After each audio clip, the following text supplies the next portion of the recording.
and welcome back to Happier at Work. I'm Heather Patterson. On this channel, you will find weekly tips for you to create, build, and lead a happier work life. I'm so glad you're here. If you're new, thanks for joining. Make sure that you click the subscribe button so that you don't miss out on weekly videos. And if you're back for another visit, thank you for coming and joining me again. Over the last few weeks, I've got a lot of calls and they want to know, Heather, should I quit my job? There's a chance that you need to have this conversation too, and maybe you don't have my phone number. Not an excuse because it's online, but okay. Or maybe you're afraid to talk about it, it's embarrassing, or I don't know, right? There's all sorts of reasons. So rather than keep the conversations a secret, I'll just give you a piece of what I typically go through and share with them. No details, no personal stories revealed. Everything is confidential, but I thought you might want to know.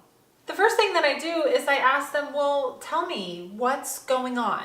And a lot of times, as you can imagine, people share with me things about bad bosses and crappy coworkers, red tape, lack of career development opportunities, low wages, benefits that don't work for them. It sort of runs the gamut. But I mean, really for the most part, it's drama and stuff that, interpersonally is going on in the workplace that they hate. It's dragging them down. Most times I'm able to identify that there's no funny business going on. And when I say funny business, I don't mean that it is funny, haha. What I mean is there's no harassment, there's no discrimination, there's no workplace violence, thank goodness. There aren't hazardous conditions that would be unsafe for them, right? We sort of rule out the really hyper serious stuff, that they're not in harm's way emotionally or physically, but we start to uncover what's really happening.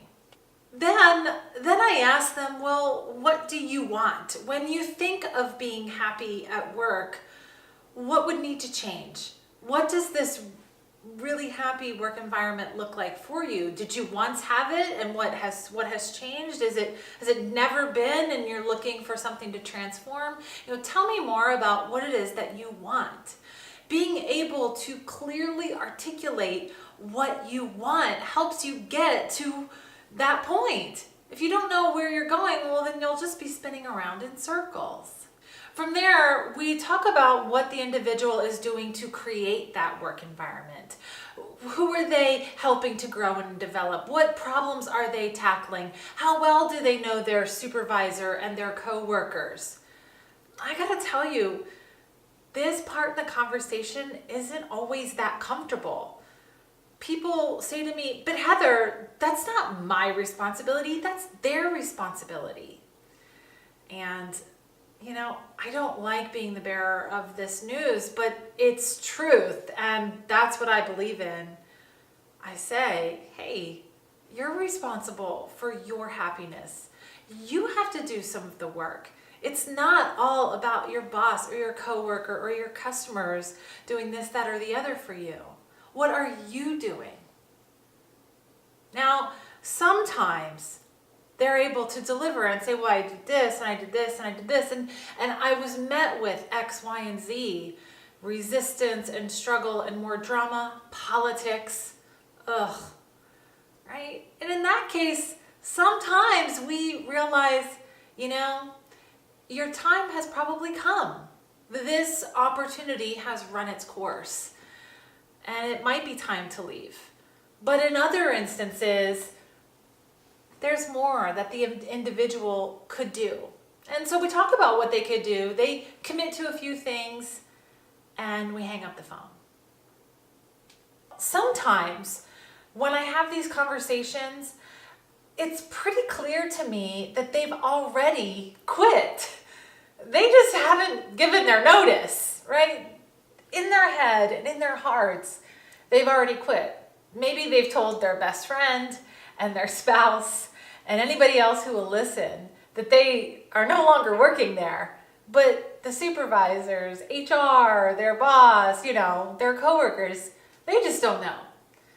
That is an entirely different conversation. That's a conversation about facing fears and taking action, really moving into that next chapter. That's a different conversation. I'd like to remind you, we spend half of our waking hours at work. Half. And so if you are even beginning to think about quitting, should I quit? I want you to think about that really and truly. And I don't want the excuse for you to be, well, I don't know her number. It's actually very easy to connect with me. I offer free consultations and it's very easy to schedule. You can go to heatherpatterson.com, click on the contact button and schedule an appointment with me right there. There's no obligation. Seriously, if you are considering quitting, let's help you get some direction on where you want to go, what you can do to make your work life happier. You deserve to be happy. You really do. And it's your responsibility. So let's get you into action, get you into doing, and get you happier. That's all I have for you this week. Thank you so much for joining me, and I will see you next time.